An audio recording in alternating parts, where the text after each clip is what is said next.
तो भाई आज सब ठीक होंगे, ये ज़्यादा से ज़्यादा उम्मीद की जा सकती है। क्योंकि इस दुनिया में जिसको टेंशन होती है वो भी अपने आप को ठीक बताता है, और जिसको टेंशन नहीं है वो भी अपने आप को ठीक ही बताता है।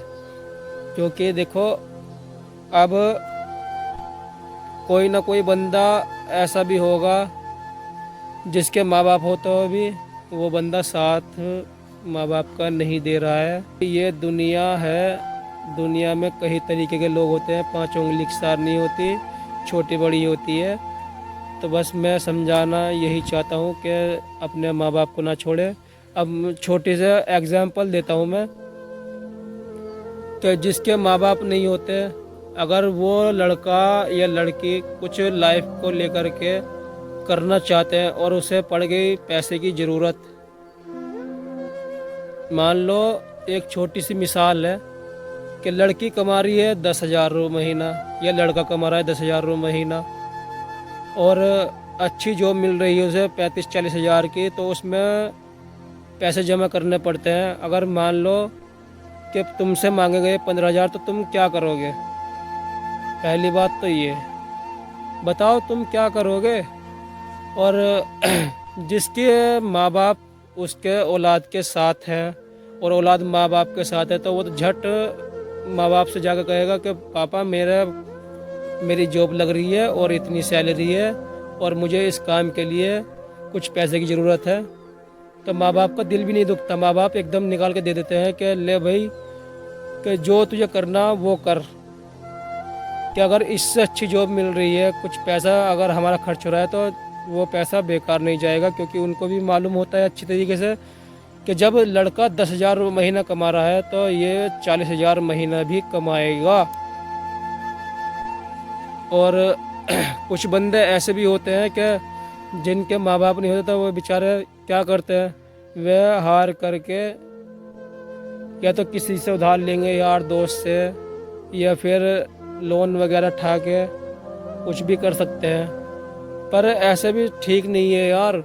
अगर तुमने लोन उठाया तो उसमें भी तो पैसा देना पड़ता है। वो कहते नहीं कि जितनी चद्दर हो उतने पैर फैलाना चाहिए, और अपने माँ बाप को बिल्कुल भी ना छोड़े।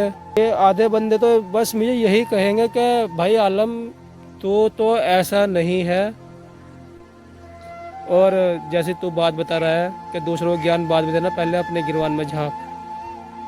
तो भाई मैं यही कहना चाहूँगा उन बंदों से कहने से पहले ही, कि भाई जो मेरे दिल पे बीत रही है या मेरे ऊपर बीती है, कि मैं यही चाहता हूँ कि मेरी बातों से अगर किसी एक बंदे का भी भला होता है ना जी, या एक बंदे की भी समझ में आ जाता है, तो मेरे लिए उससे बढ़कर कुछ नहीं है। अब मेरे ऊपर बीत रही है तो मैं ये थोड़ी ना चाहूँगा कि तुम्हारे ऊपर भी ऐसे ही बीते, या तुम उस दौर से गुजरो जिस दौर से मैं गुजर रहा हूँ उस टाइम। तो भाई कहना और सुनना और कहलवाना, इन तीनों में बहुत अंतर होता है।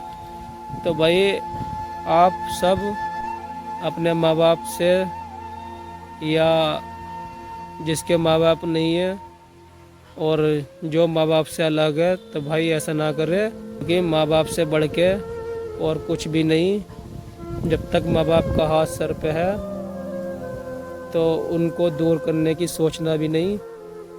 अब आधे बंदे जिसकी शादी हो गई है, वे लोग आए के कहने में आके, घर वाले के कहने में आके, देखो भाई बुरा मत मानना, बात सही कह रहा हूँ पर कड़वी लग रही होगी, वे छोड़ छाड़ के अपने माँ बाप को रहने के लिए बाहर चले जाते हैं। या मतलब कैसे भी कह लो कि अगर लड़का काम करता है तो वहीं चला जाता है। अब शादी माँ बाप क्यों करते हैं लड़के की क्यों करते हैं? कि ताकि हमें आराम मिल पाए। और वही आराम अगर हराम हो जाए तो फिर माँ बाप का दिल क्या कहेगा? हमने क्या सोच के शादी की थी कि हमारे घर में जब आएगी तो पूरी तरह ख्याल रखेगी, पर ये तो रखी नहीं थी कि लड़के को हमसे जुदा कर दिया। पहले हमारा लड़का ऐसा नहीं था, अब इसकी बोली बोल रहा है। पर ऐसी बात नहीं है। देखो माँ बाप के साथ तो छोड़ने नहीं चाहिए। क्योंकि अगर तुम बाहर भी रह रहे हैं ना, घर वाली बोलती है कि मुझे साथ ले जाओ, तो सीधा उससे बोलो कि मेरे माँ बाप ने आराम के लिए शादी की है, ना कि हराम के लिए। जो भाई भी मेरी बात से सहमत है तो वो सब्सक्राइब करके चले जाना और वीडियो को लाइक करना और शेयर भी ज़रूर कर देना आगे। और जिसको मेरी बात बुरी लग रही है तो भाई ऊपर कर देना, स्क्रॉल कर देना, क्योंकि देखो बात सच है पर कड़वी ज़रूर हो सकती है, मैं मानता हूँ।